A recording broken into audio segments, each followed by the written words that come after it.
Om Namo Bhagavate Vasudevaya. Om Namo Bhagavate Vasudevaya. Om Namo Bhagavate Vasudevaya.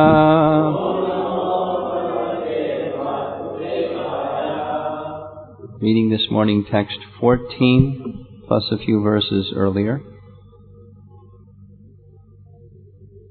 Ahakaras tadaivasit siddhanam divi pashyatam atoyam manavaksuryo magnapurna janarnave.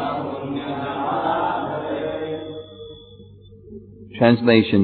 All the siddhas from the higher planetary systems were observing the fight from the sky, and when they saw that Dhruva Maharaj had been covered by the incessant arrows of the enemy, they roared tumultuously, "Ha ha, Kara!" "The grandson of Manu, Dhruva, is now lost," they cried. That Dhruva Maharaj was just like the sun in the sky, and now he had set within the ocean of the yakshas. Go back.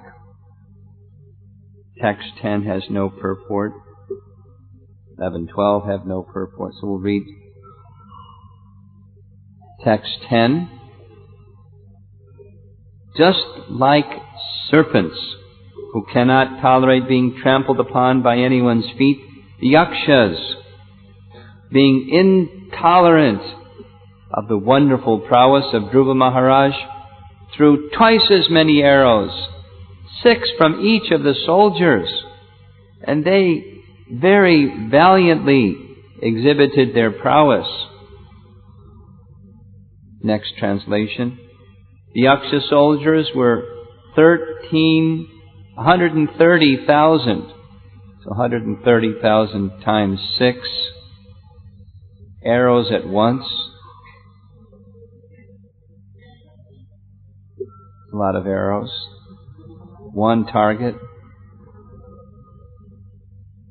All greatly angry and desiring to defeat the wonderful activities of Dhruva Maharaj with full strength, they showered various types of feathered arrows, parighas, or iron bludgeons, nistrimshas, swords, prasulas, tridents, parashvadas, lances, shaktis. Prabhupada has translated that as pikes. Know what a pike is? Anybody know what a pike is? Rishtis, spears, and Bhushundi, weapons, upon Maharaj Dhruva, along with his chariot and charioteer. No purport. Well, you get the picture. Text 13. Dhruva Maharaj was completely covered by an incessant shower of weapons, just like a mountain becomes covered by incessant rainfall. Purport. Short purport. Srila Vishwanath Chakravarti Thakur points out in this connection that although Dhruva Maharaj was covered by the incessant arrows of the enemy, this does not mean that he succumbed in the battle. The example of a mountain peaks being covered by incessant rains is just suitable. For when a mountain is covered by incessant rain, all dirty things are washed from the body of the mountain. Similarly, the incessant shower of arrows from the enemy gave Dhruva Maharaj new vigor to defeat them. In other words, whatever incompetency he might have had was washed away. Then, Haha Karas Tadaivasit. Oh, the grandson of Manu, Dhruva, is now lost, they cried. That Dhruva Maharaj was just like the sun, and now he had sat within the ocean of the Yakshas. All the Siddhas from the higher planetary systems were observing the fight from the sky. When they saw Dhruva Maharaj had been covered by the incessant arrows of the enemy, they roared tumultuously. Purport by Srila Prabhupada. In this verse, Manava is very significant. Generally, this word is used to mean human being. Dhruva Maharaj is also described here as Manava. Not only is Dhruva Maharaj a descendant of Manu, but all humanity descends from Manu. According to Vedic civilization, Manu is the law-giver. Even today, Hindus in India follow the laws given by Manu. Everyone, therefore, in human society is a Manava, or descendant from Manu. But Dhruva Maharaj is a distinguished Manava because he is a great devotee. Paragraph. The denizens of the planet Siddhaloka, where the residents can fly in the sky without airplanes,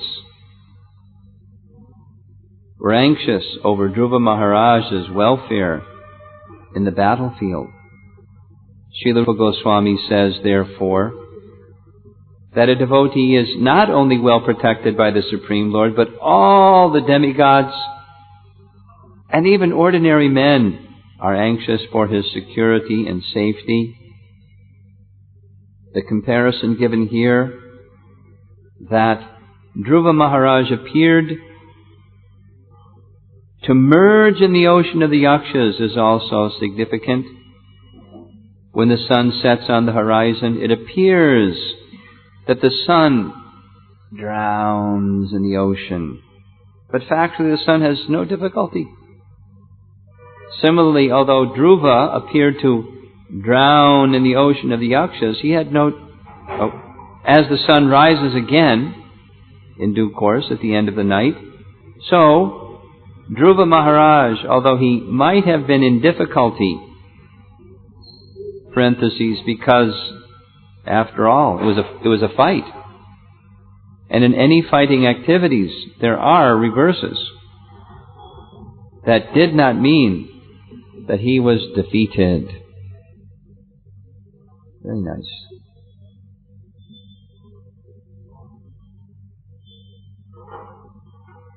Om Ajnana Timirandasya Gananjana Salakaya Chakshurmiritam Jena Tasmai Shri Gurave Namaha Sri Chaitanya Manobhishtam Stapitam Yena Bhutale Swayam Rupa Gadamayam Dadati Svapatantikam. Jai Shri Krishna Chaitanya Prabhu Nityananda Shri Advaita Gadadhar Shri Vasari Gaur Bhakta Vrinda.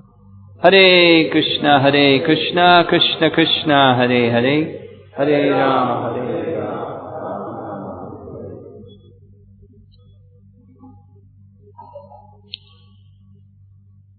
O heroes, devotees of Krishna, our founder Acharya has described that taking up spiritual life is like declaring war on Maya. You recall hearing that, right? And we've all experienced it too. It's not that when we want to become Krishna conscious, it's just like, okay, we're Krishna conscious. Maybe for some of you it happens like that, but for the rest of us it doesn't. There's this battle. And, the battle is largely with ourselves. It's not even ourselves, it's the mind.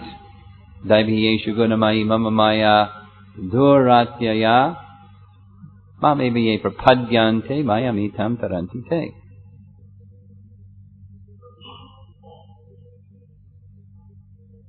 But Prabhupada has described, so Krishna helps us, but in the immature stage of devotion, we're not so sure. That's the description of immaturity. We're not so sure. We're sure of what we've been doing so far, and that is we're relying upon our own prowess. That's how we've been trained since little kids. Especially, anything. Academics is the big one. You can do it. Study hard, get those grades. Go, go, go, get that degree. Yes, yes, you're good. You've achieved. Keep going. Right? Everybody knows the program. It's not depend on Krishna, engage in your prescribed duty and always think of me. That's not the message. It's you can do it. It's kartaham iti manyate. So to change the channel to relying upon Krishna in the fight against Maya, we're conditioned. So the fight is against the mind. Can we really count on Krishna? What's that like? Because counting on or depending upon Krishna doesn't mean being lazy. I heard Prabhupada say once, if there's one thing I can say for myself, I was never lazy. Now, Prabhupada wouldn't speak very much about his accomplishments, but he wanted us to understand bhakti doesn't mean complacency. Oh, Krishna will take care of everything. I just sit back and sip lemonade and Krishna will take care of everything. No. We're very enthusiastic, never lazy, very energetic, but not in false ego, in the mood of serving Krishna. So that includes in the fight against Maya. Very important lesson. Can anybody here say they've never felt being discouraged when trying to do some task? One of my favorite pastimes in Ramayana, and there's so many favorite ones, but one of the favorite ones is the determination of Hanuman. When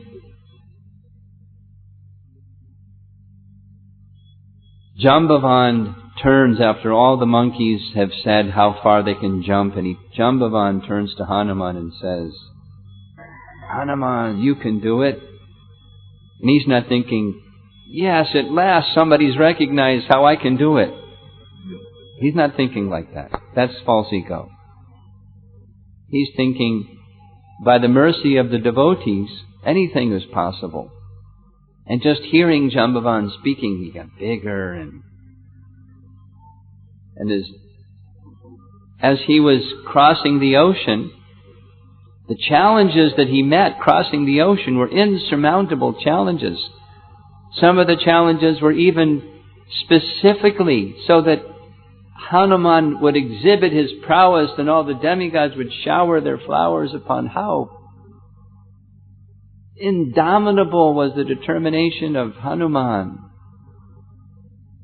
And we came to the other side at Lanka. And he didn't just jump around like a monkey. he carefully studied the situation. Because he's Hanuman. He was trained.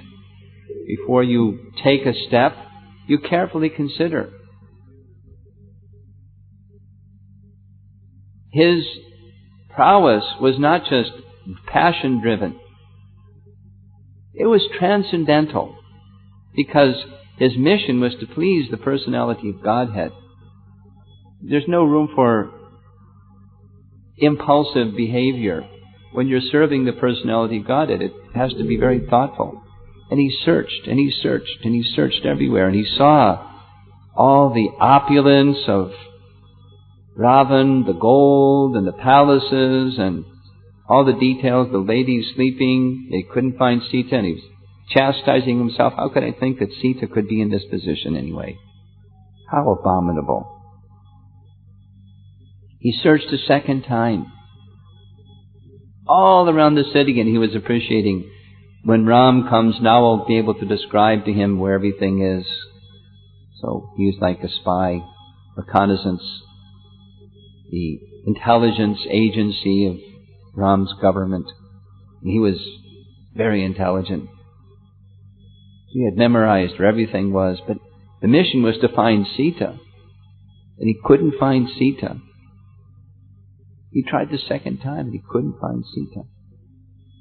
So there's this scene where he's on the wall surrounding the city, and he hasn't been able to find Sita. So, what would one of us do? We get discouraged. We get easily discouraged. We couldn't have passed the tests of crossing the ocean and so forth. We couldn't have jumped the ocean to begin with. But there's this powerful Hanuman, and he can't find Sita. That's his mission. So what does Hanuman do? His determination doubles. This is the sign of a hero. This is the sign that Dhruva is exhibiting also. And we should take lesson. I don't know how many times, hundreds and hundreds of times, I've drawn inspiration from that moment of Hanuman on the edge of the wall, not being able to find Sita. Like Prabhupada is describing, he uses this word, reversal. Like Kunti describes, reversals. You know, you're going this way, and the next thing you know, you're going that way. What happened? Again, has anybody not experienced that? There are forces acting, and it seems like zoom, zoom, zoom, and then what happened? Something happened. Your mission didn't change, just your direction of movement changed. What to do? Many people just cry or throw in the towel, or throw in the towel is an American expression. You quit. Become bewildered. Lose determination. The transcendentalist, like Prabhupada is saying here in this purport, we're all Manava, because we're descendants of Manu. But Dhruva is distinct in that he's a great devotee amongst descendants of Manu. So we expect a certain behavior or quality from a great devotee, descendant of Manu. And that's all of us, but trying to become devotees. Indomitable determination. Isham tvantakatam papam jananam punyakarmanam tve te dvanva moha nirmukta bhajante mam dridha vrata. Dridha vrata. Great determination. So how do we get that great determination? Just read Ramayana and get excited about Hanuman, and then go into the field of life and face challenges and then wilt. Generally, that's what happens. Because our faith isn't so strong. Or we don't have proper control of our senses and our mind. So enthusiasm needs to go more deep than just a buzz. And you get excited and you run out and you try to distribute books or spread Krishna consciousness or be Krishna conscious. I got excited, and then reality hits and something happens to that determination.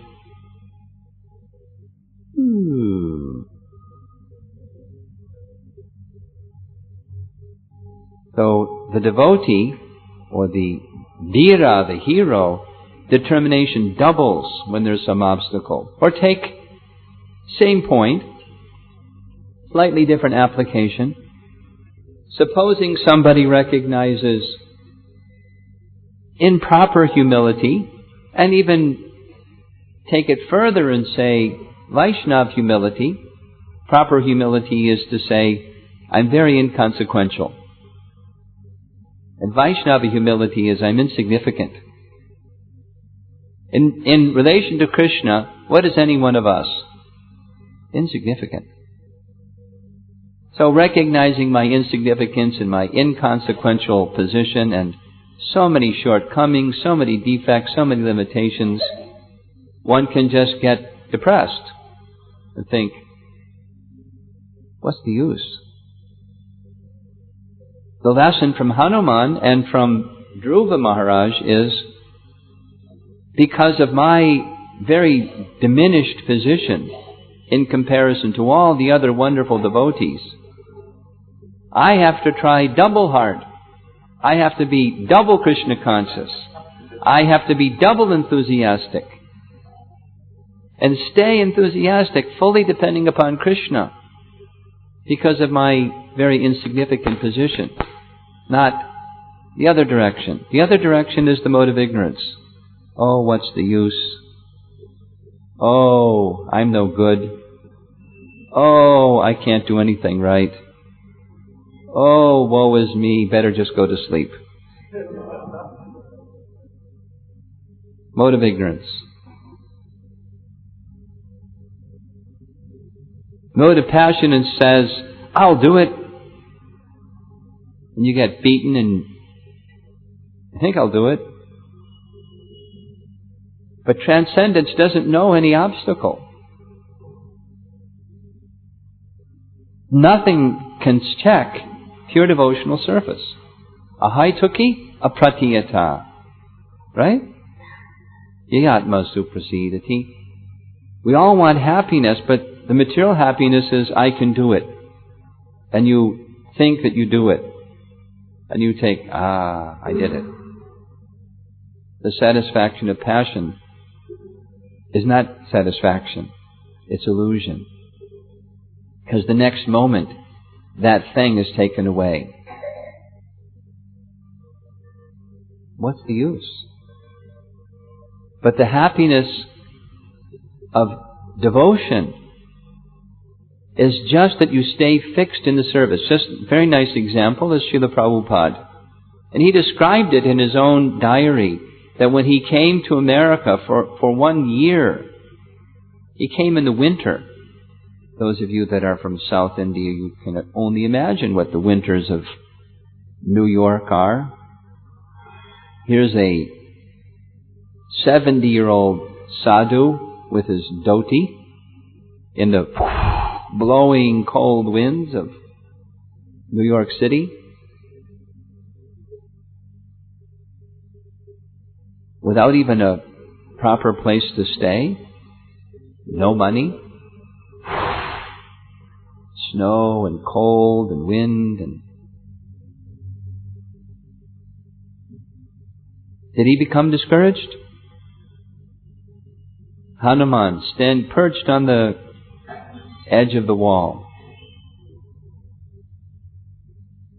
He thought, Prabhupada said, I would regularly go and check the steamship schedules, the boats going back. because he also had a visa thing. He came on a tourist visa, and the visa was going to expire. So he went and renewed the visa. But challenge was, it's not that you become a devotee and there's no challenge.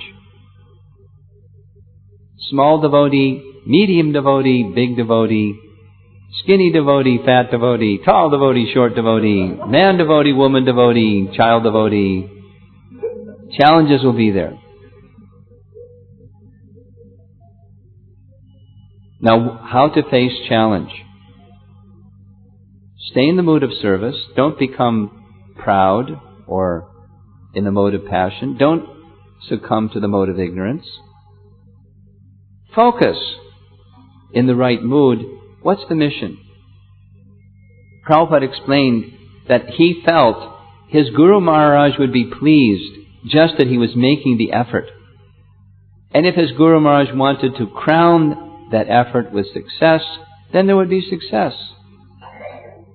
And if his Guru Maharaj chose to not crown his effort with success, he would be happy because he knew that his Guru Maharaj was pleased by his effort. And he redoubled his determination and redoubled his determination. Somehow. What's Krishna's plan? He's not showing what his plan, but he brought me here. There must be a plan. The order of my Guru Maharaj is here. The order of Lord Chaitanya is with me in every town and village. And here's a big one, New York Village.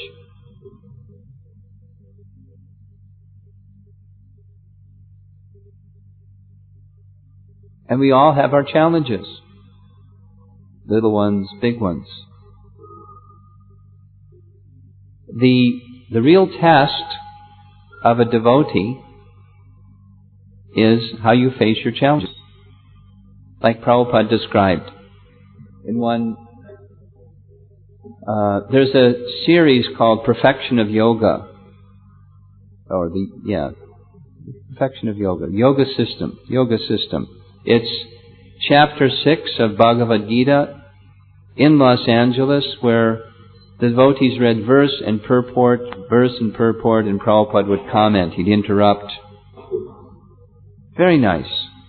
So at one point, there's this discussion about dhira. You know what the word dhira means. Sober. So Prabhupada explained, one who remains undisturbed when there's no cause for disturbance, that is not something wonderful. But when there is cause for the disturbance and one remains undisturbed, that is something wonderful. That is dhira. Then he explained, how does one increase one's capacity to remain undisturbed in the face of disturbances? Would you like to know Prabhupada's answer?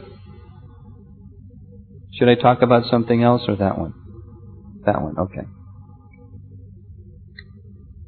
He said, to remain undisturbed requires these two things: being fixed in a spiritual conception of what the goal is, and having control of one's senses.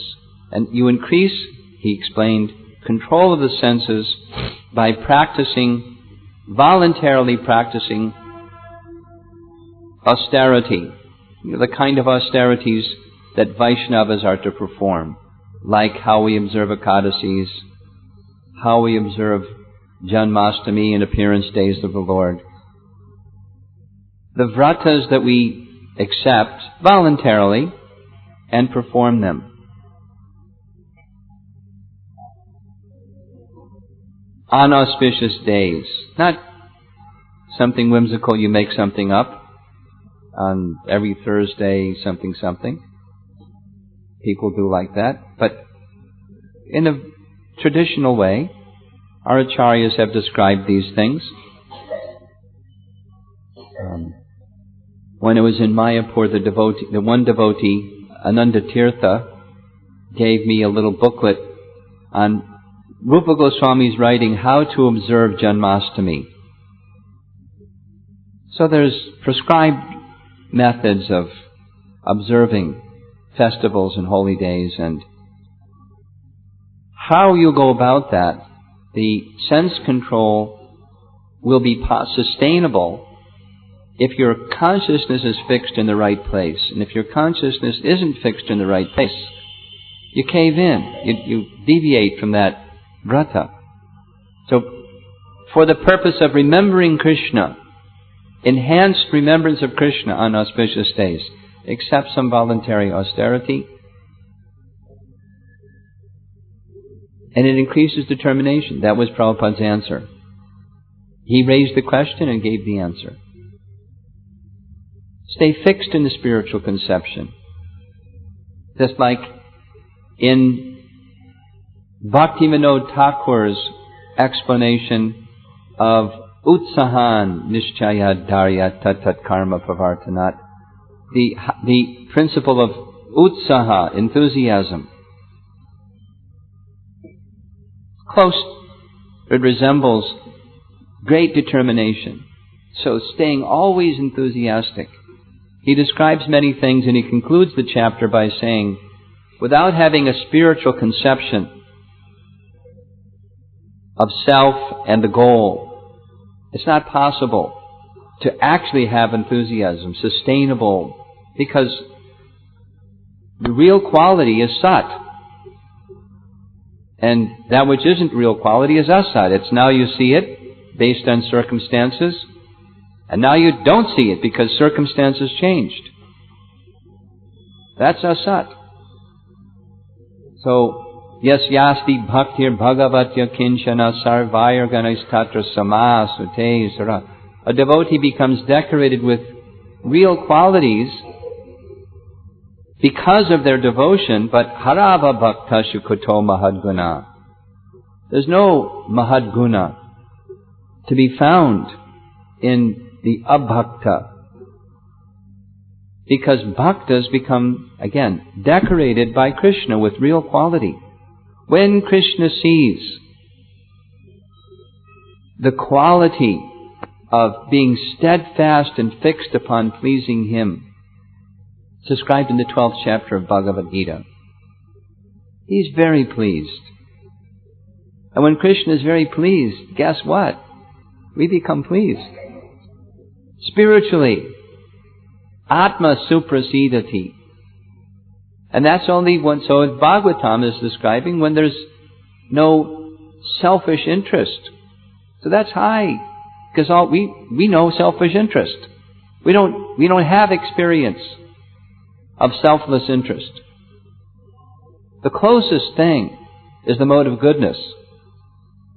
But even in the mode of goodness, embedded in that mode of goodness act is something that we want.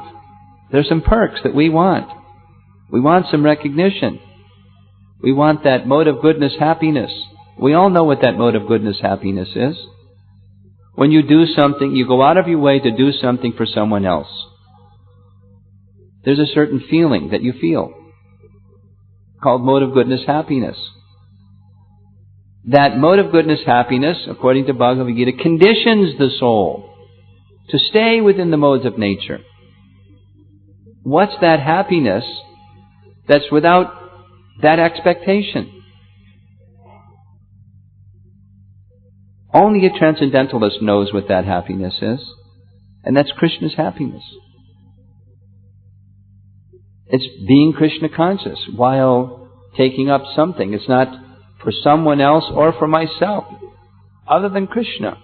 And because the part and parcel living entity is part of Krishna, that it's for Krishna. And they're receiving happiness because it connects them to Krishna too. Very nice. But it's a big secret. It's the kind of secret you can say, hear ye, there's a big secret. Everyone pay attention. And it still remains a secret.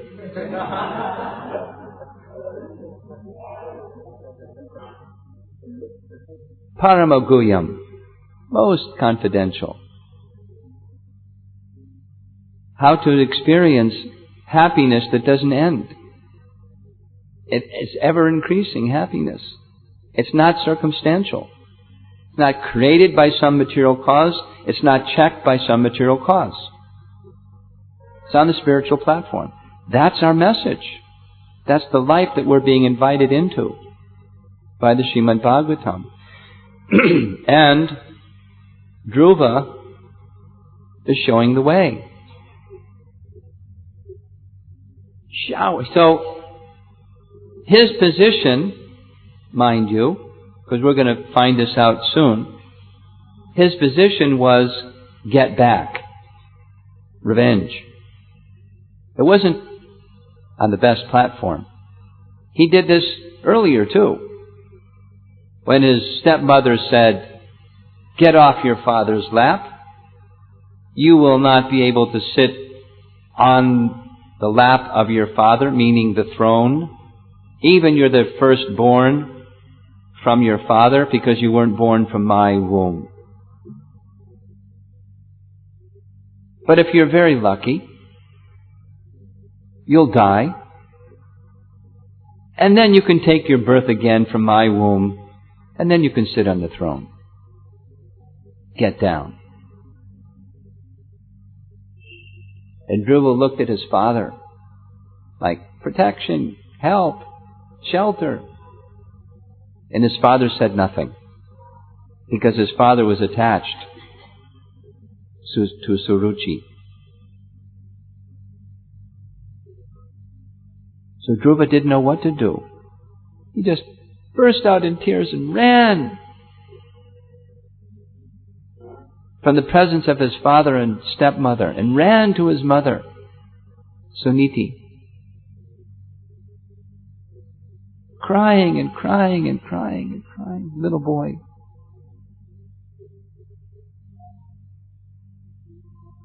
And his mother naturally had empathy for her son, but her first words were, my dear son, I feel the same feelings that you're feeling, but there's nothing I can do. So I'm not shelter either. The reason is, your father, Uttanapada, he doesn't have affection for me. He has affection for Suniti, Suruchi, but not for me. That's why I'm over here instead of in the palace. In fact, he's ashamed that he's even married to me. He doesn't even like to consider me as his queen. I can't help you. But there is one who can help you. Who is that?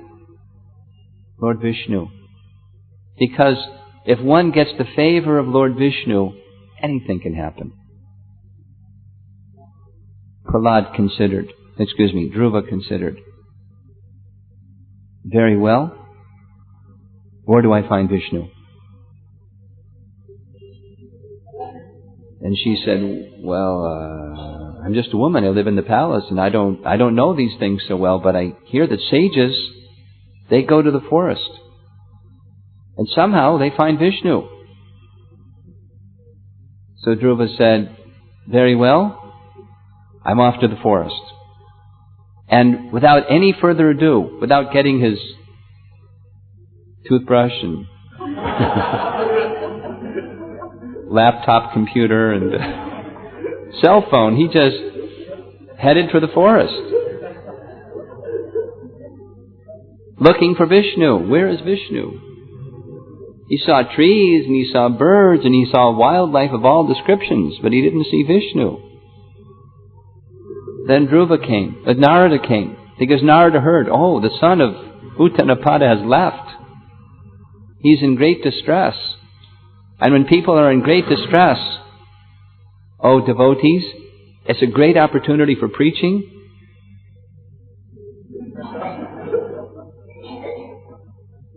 We have had our experiences. People are more open to hear higher reality when their reality bubble is burst.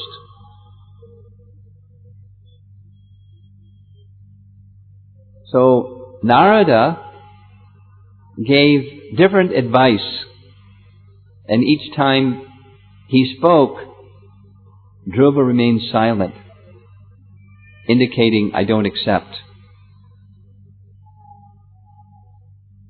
He said, Dhruva, you're just a little boy. Why don't you wait till you grow up? You know how difficult it is going to the forest to find great sages and ascetics and yogis. For lifetimes they search, and you're just a little boy and they can't find. So wait a while. When you're bigger, you can go. Go back home. Dhruva was silent. Then he said, well, if you want to find Vishnu, you're going to have to give up this get-back mentality. Because that's not pleasing to Vishnu, and it will cloud your vision. You won't be able to see Vishnu even if he was standing next to you. So give up this get-back mentality. Dhruva was silent.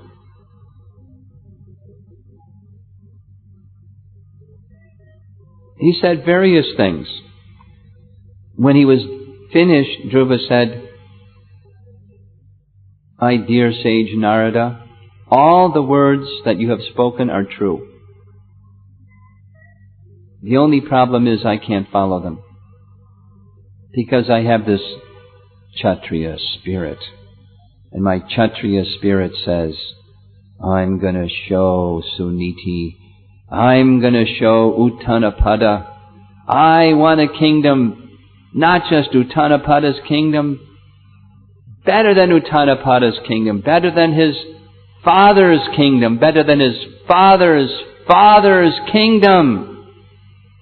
I want a kingdom! That was Dhruva. There, Dhruva, calm down. Please show me how I can find Vishnu. You're a great sage. You're a great devotee of Vishnu. Please tell me. So when Narada saw the determination of Dhruva, he gave him, out of his mercy, the means to reach Vishnu. Then Dhruva's heart softened. He felt extremely grateful. Very important. He felt extremely grateful to Narada, and he accepted the kindness of Narada within his heart. He circumambulated Narada. Narada gave him a place to go in Mahavan, in Vrindavan. Go there and perform this austerity that he had showed him, trained him, and mantra, Om Namo Bhagavate Vasudevaya. So Dhruva couldn't give up his get-back mentality then either. So after he regained the kingdom, his step-brother, that is Suruchi's son, who was younger than him, Anupam was his name, he became the younger brother of Dhruva. And when one time the Yakshas killed Anupam, here goes Dhruva again. I'm going to get back at those Yakshas. I'm going to destroy the entire Yaksha race. And he was very powerful. And he set out to find their royal city, and he found the royal city. The description is there. Fantastic, opulent city. Single-handed, Dhruva took up combat and showered arrows, and so they were impressed. Wow, Dhruva's great. But they were chivalrous too. So they 6 times per 130,000 arrows fired back. But Dhruva didn't become discouraged.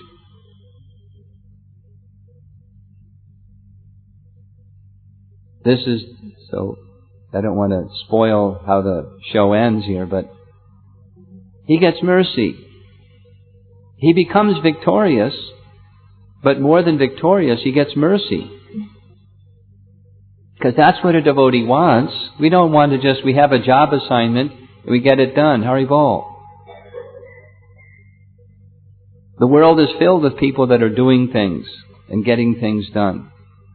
The world is not filled with Krishna consciousness. And to get Krishna consciousness, we have to receive mercy from those who are Krishna conscious. That's our system, and that's what we should want.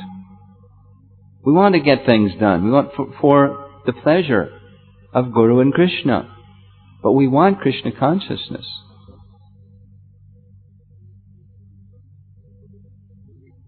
We had a little exercise at our, I'll just end with this, little exercise at our GBC meeting on the culture of accountability. That's a nice word. It's not so commonly used in our ISKCON vernacular, accountability. Lots of people do things without any accountability. And it's not very healthy.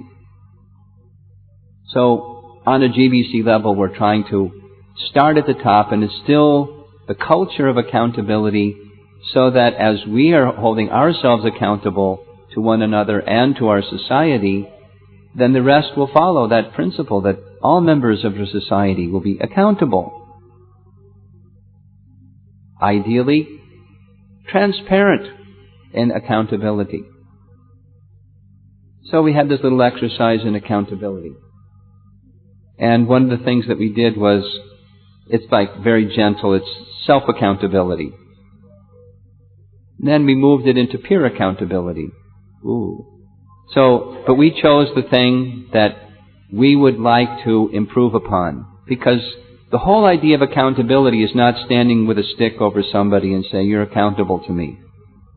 That's not Vaishnava Achar. Vaishnava Achar is, the training that we're receiving from our communications director, Anuttama, is always see that there's room for improvement to serve Guru and Krishna. How can we improve? And then try, so the message is improve. That's the message. So we picked something that we would like to improve on and then went to all the very experienced GBC members and asked them one by one. They had their thing they wanted to improve. We had our thing we wanted to improve. Can you give me some advice how I can improve in this area that I think it would really help me if I could improve in? It was a nice experience. Some peer accountability. So, Shivaram Maharaj chose to become more Krishna conscious. I'd like to improve in my being Krishna conscious. Can you recommend how I can improve in being Krishna conscious?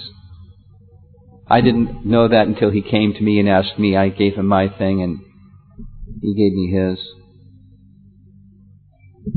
And every single person, well, at least he said he had 6 of them. I was number 6.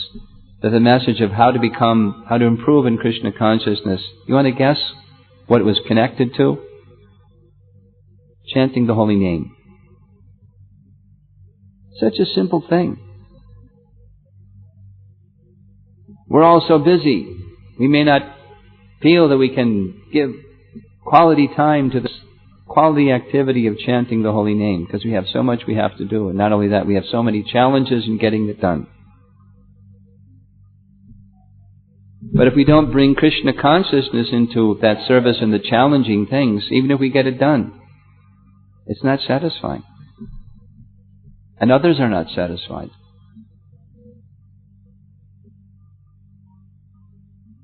The strength for meeting challenges with strong Krishna consciousness is strong Krishna consciousness, which comes from the chanting of the holy name. Everything comes from the chanting of the holy name. Or, I sometimes say, Krishna consciousness begins in your bead bag.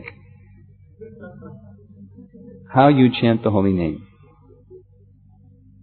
And then, hearing these messages, inspiring, then it's not just you go flying out the door and meet the challenge thinking, yes, Dhruva Maharaj, Ki Jai, and even there's an obstacle, I'm going to keep going, and then you wilt. Because it has to be supported by Krishna consciousness. And the whole hearing regularly from Srimad Bhagavatam and serving the devotees and worshipping the deities and living in a sacred place like Hyderabad. Well, the temple is a sacred place. Coming and taking shelter at the temple. Because Prabhupada said the temple is not in this material world. It's Vaikuntha. But taking shelter of such activities will awaken our Krishna consciousness. And then we can take this message of the Bhagavatam and carry it out fearlessly and valiantly and heroically and successfully. Ram Vijayate Sri Krishna Sankirtanam. Okay, thank you very much.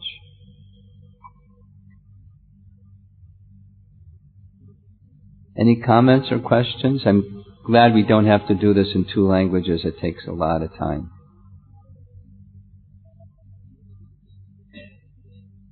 Anyone? Question? Hare Krishna Maharaj. Maharaj, in the initial days of my Krishna consciousness, my question is on the determination, Maharaj. My question is on the determination. Determination? Right. Like in the initial days of my Krishna consciousness, I was so much determined in practicing Krishna consciousness, achieving the spiritual... You started Krishna consciousness very determined and then something happened. Yeah. So you want to know what happened? No, Maharaj. Like as the days goes on, I'll become complacent. I mean, taking things lightly, which makes the determination to reach the spiritual goal comes down. So, in spite of several disturbances, how should the determination should keep the same, or should I make the double to reach the spiritual life, spiritual goal? Yes, Maharaj. Just instead of go down, go up. So, complacency. That's what it's called. So what starts one's Krishna consciousness, according to Bhagavad Gita, Chaturvidha bhajante mam jana sukratanorjuna, there's 4 items. Artha, Jnani, Jigyasu. There's some reason, some motivation. So then we're enthusiastic. And you go to Krishna with such enthusiasm, Krishna fulfills that need or that want. Then what? You have to retank, refuel. You have to reset your purposes. The resetting of purposes is not just to take care of 1, 2, 3, 4. The higher purpose has to be put in place. What's the higher purpose? To reach Krishna. So that's maybe a little abstract or a little far to reach Krishna. Because I have an economic problem, or I have some curiosity thing, or I'm distressed. That's like tangible. And this is maybe more abstract, relationship with Krishna. It's coming to the spiritual platform. So you have to be, each of us has to be prepared to take our compass out and make sure we're heading toward Krishna. Align yourself with Krishna's pleasure is the goal. And that's something worth getting very enthusiastic about, and there's no room for complacency in that department. But it's some at least Brahminical, if not spiritual work. So supposing you don't do that, what happens is enthusiasm goes down, determination goes down, you start to suffer again. The material energy just comes flooding in. And then you're drowning in this suffering condition. Then it's distress. Krishna! Oh, thank you, Krishna. So after some of those cycles, you realize, hey, I got to do it differently. I got to change the way that I'm approaching Krishna consciousness. Just not wait for the material impetus to solve a material problem. Let me have a spiritual impetus. Then you can have sustained enthusiasm, sustained determination on the spiritual platform. Hare Krishna. How to overcome envy's nature.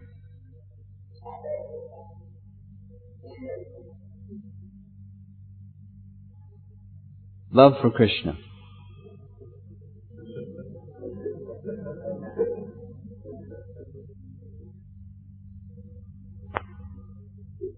Envy of another is nothing but envy of Krishna. Because somebody has something that I want and I don't have. But where did that somebody get that something? From Krishna. My envy is to Krishna. You won't solve the problem without overcoming your envy for Krishna. So if you can recognize Krishna is the source of everything. Aham sarvasya prabhavo matak sarvam pravartate. Krishna is the origin and source of everything. So this thing over here that somebody has that I wish I had, that I'm envious of, Krishna gave it to them to use in His service. I should be happy that Krishna has given somebody something to use in His service. Someone's making nice progress. What does that mean? Krishna is being pleased. That's the goal, that Krishna is pleased. So Krishna's pleasure is just increased because that Prabhu over there just made some nice advancements. So rather than being envious, oh, they made some nice advancement.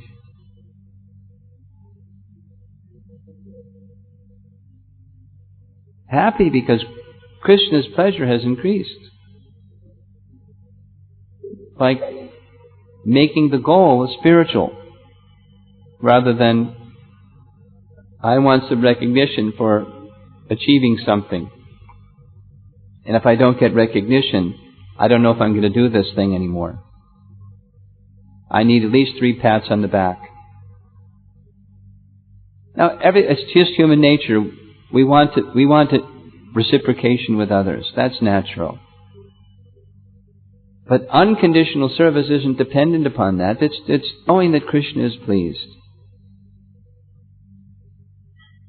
And we know that Krishna is pleased. The formula for knowing that Krishna is pleased, Prabhupada gave, when the spiritual master is pleased, Krishna is pleased. Very simple. And how do we know the spiritual master is pleased? He has instructions. We carry them out. But it's not just we carry them out, but we carry them out from the heart, with love. And whether the result is awarded by Krishna or not, we carry them out with love, with determination, steadfast in the execution of our activities, trying to our best ability depending on Krishna. Then Krishna is pleased.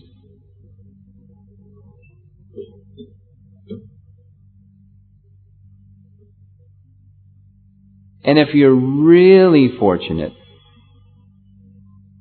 then like Kaliya, who is envy personified, Krishna will smash you.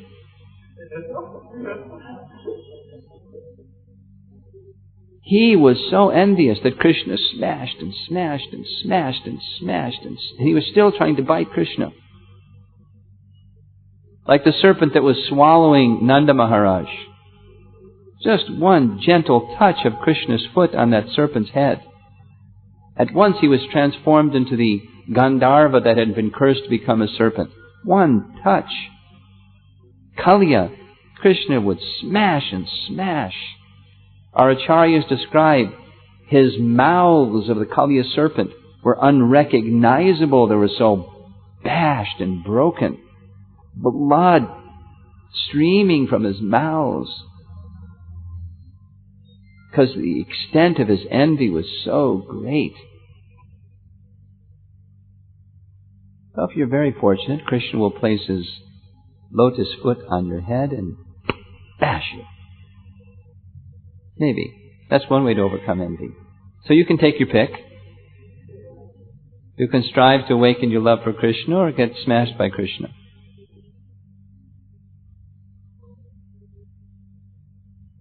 I know which one I want. To strive pleasingly. That's bhakti. Anything else? Okay, thank you very much. Srila Prabhupada Ki Jai.